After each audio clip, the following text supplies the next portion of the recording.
What I keep coming back to is when someone has the wrong impression of you. I have a story to launch us. One piece of feedback that showed up in a couple comments could not be further from the truth about me. When I have moments of heightened emotions, my shoulders rise up, my neck kind of disappears, right? And I turn into what my mom used to call a little turtle. Rather than giving away all the power to that person, and do what you can to ground yourself, what centers yourself. And I have choice in that moment, that I'm not a victim to whatever the wrong impression that's been made of me. And you're too busy being you, and you've already moved forward, that it's not an impression you're carrying with you. When I respond from a place of defensiveness, often people don't hear the message, they just see what's happening. At the end of the day, it's not about arguing or debating or convincing. Demonstrate yourself.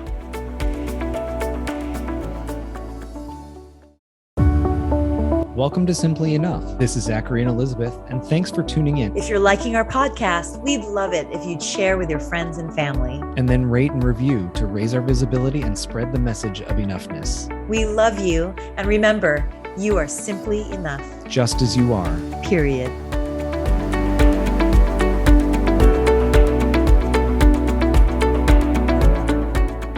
Hello, everybody, and welcome to Simply Enough. I'm Mr. Zachary Linnert. And I'm Dr. Elizabeth Ignacio. And, last week's episodes really stuck with me. I'm not going to lie. And I've been thinking about it a lot. We kicked off last week's episode thinking about this moment where I had with this music director, and I thought he didn't like me, and the idea of when someone doesn't like you and what happens, right? And when we jumped into a bunch of different topics, and I just want to kind of sink our teeth into one aspect or one area, if that's okay. Yeah. So the idea of when someone has the wrong impression of you is what I keep coming back to. And I have a story to launch us. Sure. I was a speaker for teachers, right? And I had to give this presentation to teachers and whatnot. And of course, I prepared, I did all the things, had the deck and everything ready. And at the end, the teachers were invited to give feedback about how it went, whether or not they thought the content was relevant to them, et cetera. And then also one of the questions was about my presentation style. Now, I am very much open to feedback. I want to make sure that we are maximizing our learning opportunities. So whatever's going to help the recipient, I want to know. One of the pieces of feedback that kept coming back. Now, I kicked off the presentation talking about myself and my experience and my education, et cetera, et cetera. And one piece of feedback that showed up in a couple comments was the teachers didn't feel that a rich Ivy League educated presenter could understand what it's like to be them as teachers where they're teaching, and that they felt that meant that they didn't want to listen to what I had to say. So the person that collected that feedback sat me down and said, okay, well, overall, there's some really good things. There's just some pieces that we have to change. And one of it is your relatability, because, this piece of feedback is that you are too well educated and you come from money. Full on, this is like a thing for me, right? I'm just going to put it out there. We grew up with limited means. I am not from a family that had a lot of money, right? And my education was something that I worked hard for, scholarships, et cetera, right? And the association of certain education with money was something that obviously existed in the minds of the recipients, but could not be further from the truth about me. What happened was I was starting to go into that place of defensiveness, and I was responding emotionally because I was so angry and upset by the wrong impression that these people had of me. And then also that I had to sit in this place where now I had to change my presentation style, or I had to not include my educational credentials or whatever, because that somehow affirmed the wrong impression that the people had of me, to make myself more relatable.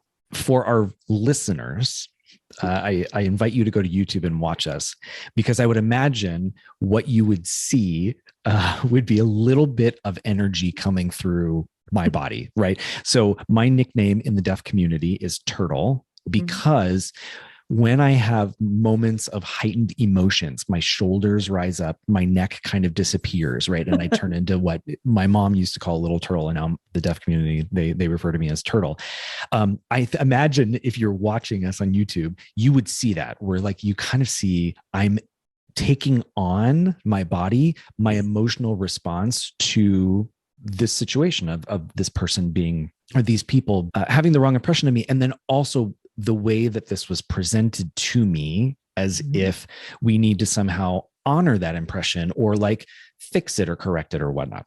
So I share all of that because as I was thinking about last week, I shared last week when I had that interaction with the director, there was a kind of a time lag between when I recognized that was happening and a little bit of distance where that I said, oh, I already realized that I went up the ladder of inference and could see that I was believing to be true things that may or may not be true, right? Why I share this is because I started to recognize there were physical manifestations of what happens when I believe somebody has a wrong impression of me. And they became strong indicators for me to find a moment to breathe or to check in with myself or to take a moment to find some reprieve. And I was actually giggly, if that's a weird way to describe it, in that feedback loop with that person, because there was that initial reaction of like the head, and almost that little finger that's like, oh no, you didn't, like that all kind of, and the chest coming up, like all of those physical things. And then in that 20 or 30 seconds later, it was like, oh, that's why my jaw feels tight, or that's why my shoulders feel tight. I don't like when people have the wrong impression of me. And not only do I not like it, but I now feel like I need to defend myself and I need to feel like I'm on guard. And I feel like, and that all comes through in a physical manifestation. So I share, one, I really don't like that. I really don't like when somebody has the wrong impression of me. And two, some element, and as weird as this is going to sound, gratitude for what happens physically to let me know that that's what's happening. Right? Yes. That there's like some physical reaction that's just a big red signal that says, hey, something's going on for you right now. Also, what I've done with those wrong impressions, because they've come up before, where people think because of my education that I'm wealthy, or because of the way I style myself that I'm of money. It's centered largely around money, but also even my queerness comes up often. Like there are wrong impressions of my queerness. And sorry, what do you mean by that? For my own education too, just so that I don't do that to others. Oh, this happened often at Notre Dame. Well, there would be assumptions or wrong impressions made about my level of activism or my level of quote, and I hate this word, but my level of being effeminate or not effeminate, or, when people talk about same-sex relationships, they say like, who's the wife and, who's the husband? They make kind of those quote unquote jokes. And then based on my mannerisms or how I present, they'll be like, oh, you're the blank, and then I start to see the shoulders come up and the eyes get big and the jaw, et cetera. I really don't like when somebody has the wrong impression of me. And I find such clear indicators in my body. And I have used those indicators to help distance myself from what could potentially be a very damaging situation if I respond from that place. Does that make sense? That doesn't mean that I don't defend myself if I don't need to, or if I don't feel the need to, but I'm grateful for those indicators because I have also experienced that when I respond from a place of defensiveness, often people don't hear the message. They just see what's happening. Is definitely the case for women, very commonly, that what can be perceived as strong and assertive when a cisgender, alpha male responds. If a woman were to respond that way, we then immediately are giving off the quote wrong impression, end quote, of hysterical, emotional, dramatic, that kind of thing. So I totally get what you mean when one has to do a self-check for one's own benefit, do a self-check of what is our emotional reactions and emotional manifestations, so as to have our message be better received. For me, that self-check is evident, like I said, in what happens to me physically, and I can feel it. But I've also come to learn that sometimes that self-check is something that like other people have given me, like, oh man, you quote unquote, you're getting worked up or you're getting sensitive or whatnot. Part of me also just feels a little like pissed that you have to have the self-check, that you can't have like the real reaction. And maybe this is more acute women feel this more acutely, because then in some ways you're not really being authentically you in that moment. And then you're still having to change yourself to the other person like that. See, it started to happen again. I started to get the jaw and the shoulders. Mm-hmm. This is going to show up a lot in this episode. Let me build on the story because there's more to the second part of the conversation with the feedback loop. So as I shared, there were a lot of physical manifestations of the way, and I'm going to use this word, the way I was triggered, particularly because when it comes to things that feel so inherently discordant with who you are, at least in for me, I feel a very strong pushback or a need to push back. What I found in that moment was I was not only frustrated and bothered by the feedback or the wrong impression that was had of me, but also in some ways the way in which the person was validating that feedback and then trying to say like, well, we have to honor it, or we have to do something about it. That check-in was valid. But what I also got to do with that check-in was take a moment to really fine tune what was really bothering me. And like try to find a moment to be crystal clear about that. Now, I was fortunate in this moment that I could say, I need a minute, right? We don't always have that luxury in whatever situation is. But in this case, a tool that helped me after recognizing I'm getting really worked up was I just need a minute. And in that minute, I was like, what is the nugget? What is the piece that I find so upsetting right now? Mm-hmm. And what are the other things that are like smaller nuggets that still bother me, but what is the one that bothers me the most, right? In this case, now I had such clarity about what it was that I could respond from, I don't want to say a lack of emotion. There was still strong emotion behind it, but it was more about the delivery of the message rather than the emotion behind the message. And I could say, I am not going to apologize for my education. And because I'm not going to apologize for my education, as it also helps me do the job that I'm supposed to do and it has prepared me, I am not willing to take that out. Mm-hmm.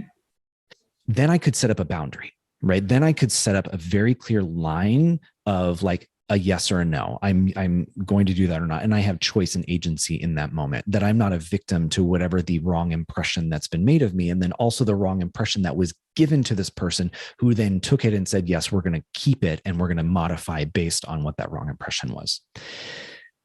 In this situation, that really, really helped me, right? It helped me be very, very clear. Plus, I will also say, having gone through, and this might be an interesting topic for another episode, having gone through some intimacy workshops that have to do with identifying boundaries, physical boundaries, energy boundaries, emotional boundaries, et cetera. That reaction of like somebody having a wrong impression and like what happened physically was an indication that like something was crossed or something there was, I don't want to say a boundary, but a nerve was struck, and now I needed to establish myself in that moment.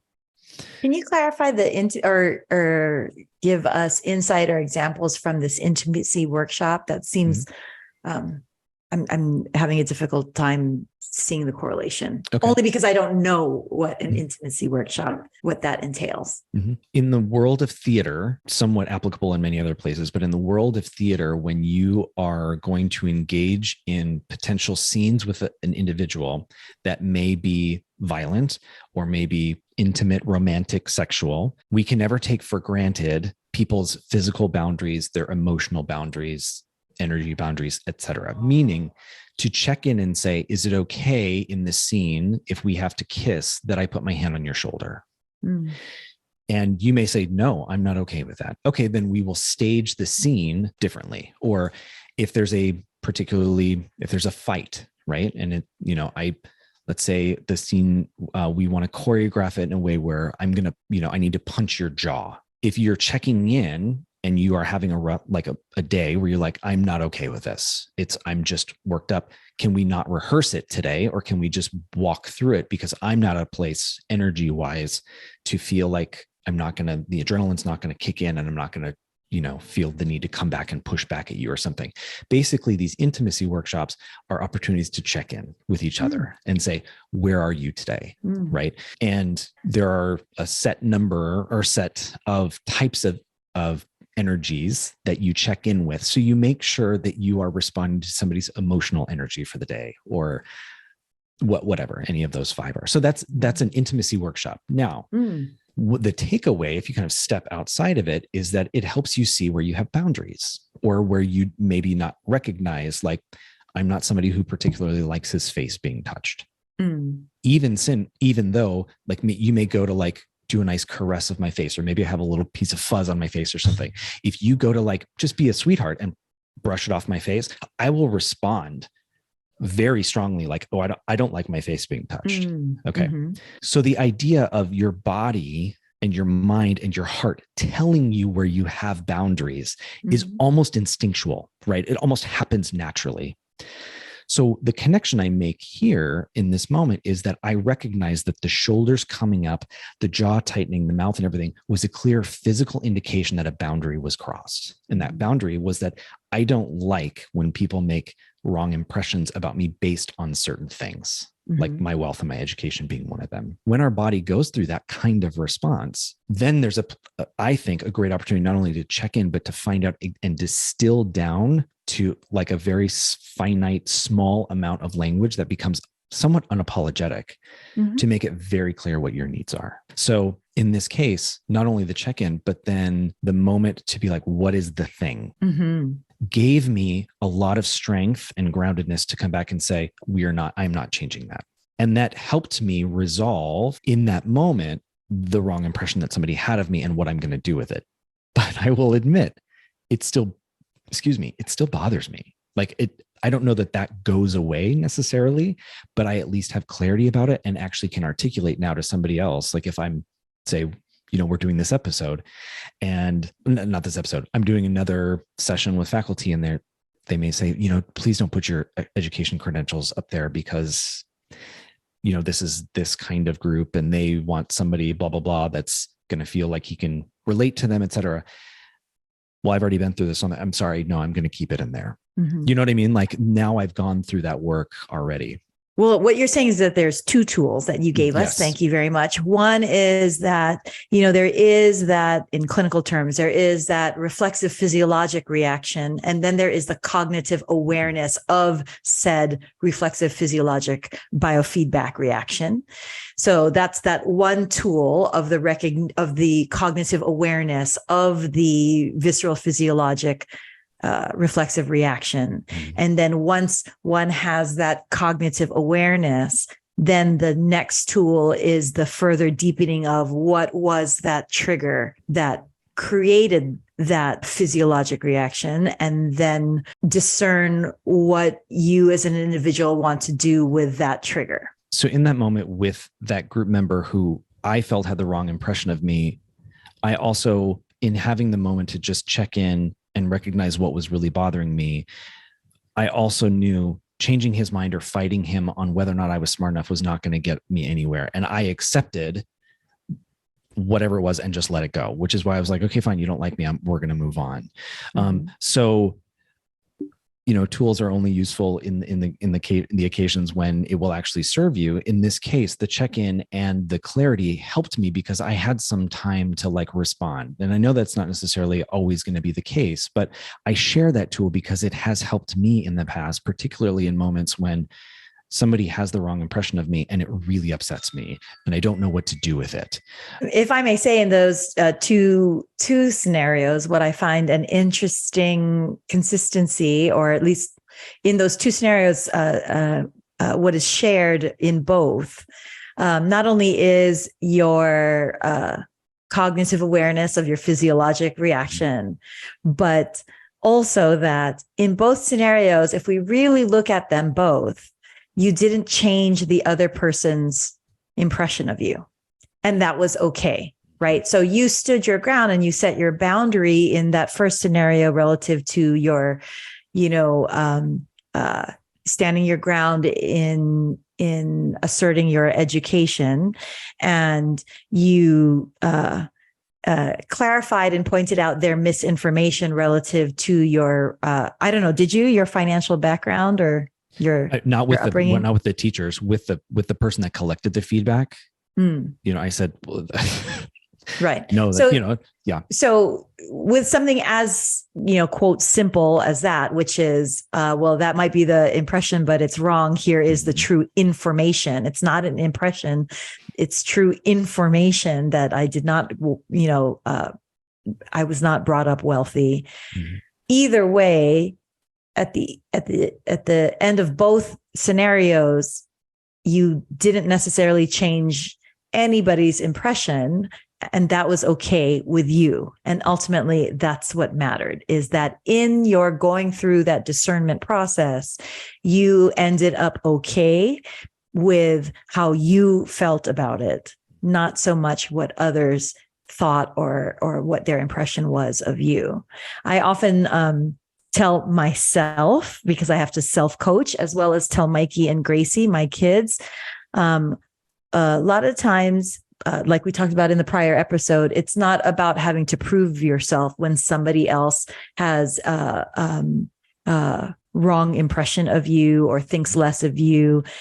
Because again, rather than putting the power in giving away all the power to that person, and now you're focused on that person by proving it to them, do what you can relative to what improves yourself, what grounds yourself, what centers yourself. And at the end of the day, it's not about arguing or debating or convincing. Demonstrate yourself. And so if somebody has a wrong impression of me, that because I was a cheerleader and I'm happy and I'm and I seemingly appear to be sometimes rainbows and unicorns, I demonstrate without having the need to prove, but just demonstrate, when the time and situation comes up, what is my academic side? What is my serious side? What is, my angry side? And again, but it's not for them. I am just being me. And in my being me, I demonstrate who I am, regardless of whatever impression they have. So rather than arguing, convincing, debating, pleading, persuading, I just demonstrate. That reminds me that there was a moment professionally where there was an individual who was attempting to paint a character of me, not only to my boss, but to the people that I work with. And to your point about demonstrating, and because yes, I was really angry and all those things because I thought I could lose my job, or, this is the way that my peers are going to see me. And I'm not comfortable with that. And the stakes got really high. What was fascinating about checking in and then also distilling down was I still wanted to defend in this case, right? And push back against the narrative that was coming at me. But the demonstration of who I was also came through in my matter-of-fact response of like, that's not who I am. And then I could, then I felt like to the people that it mattered, I could defend myself. And then I could go on, to your point, demonstrating who I was at that point. But I still felt the need, because I had found that clarity, to push back and to defend and to say, no, that's wrong. That is absolutely wrong. And I don't need to show you, or I don't need to prove that it's wrong. I'm just going to show you by being who I was, but I still feel the need to say that it's wrong. Does that make sense? So even in the pushing back in the defense, there was a demonstration of me that began my moment of like, okay, I'm just going to continue to be who I was, but I'm also going to call it out and say, no, I fundamentally disagree with that. That is wrong. Mm-hmm. I have to bring my faith into this, and this isn't to be preachy. I use it as an example. So for those who don't share the same, faith or spirituality, just hear this as a story then, which is, Jesus demonstrated. Jesus didn't, necessarily have to assert. And in fact, those that came against him the most were the ones that were, so stubborn and stalwart in their doctrine and their dogma. There were just moments where Jesus would, almost kind of walk away and just continue on and be who he was. And it's the way that he lived that demonstrated the law of love that he, preached and espoused. We're really digging into a deeper topic that we kicked off last week. And we're also, I think, sharing ways in which we handle dealing with what is a very real thing of people having the wrong impression of us and how gross that feels. I think the reminder that the faith reminder, and then if you're not a faith-based person, but also if we just see it as a story, the reminder to just demonstrate and live is a tremendous one, because you still have agency in all of that, right? So in that moment, when I got that feedback, I did feel somewhat like a victim, somewhat powerless, like that person's belief was truth. And therefore I had to like push back and fight it, rather than saying, no, I have tremendous agency to just continue being myself and allowing that to live as it is and find peace with that, or just change my focus back towards myself and continue forward. So I think that's a tremendous tool that we're sharing with our listeners, and also just a tremendous tool for me to have. So I'm glad you brought it up. And the irony is that, not that this is what it's about, and it's not about, putting the power in somebody else, whether it is to prove them wrong, or even whether it's to, ridicule and vilify them for their wrong impression of us. But I will say that when one can do that self-check and do, that values check within oneself, and then, from that place can just carry on and continue and demonstrate, as opposed to argue back, then it actually makes the other person who's so vehement in their wrong impression, honestly, look silly. Not that that's the point, but it does then become about them, and that wrong impression, that's on them, and you're too busy being you, and you've already moved forward, that it's not an impression you're carrying with you. And, we said this in one of our earliest episodes, which is, if somebody were to come running up to you, screaming at you, yelling 2 + 2 = 5, Zachary, 2 + 2 = 5, you wouldn't debate with them when they're coming up to you that crazy, because you just know 2 + 2 = 4. There's no point in yelling, screaming, proving, arguing, debating, not even pushing back. Sometimes it's just like okay for you, 2 + 2 = 5 for you. And then you just keep moving forward. And then if they're still in, a place of anger or tantrum or, judgment or whatever, then you've left them sitting in that because you've already moved on.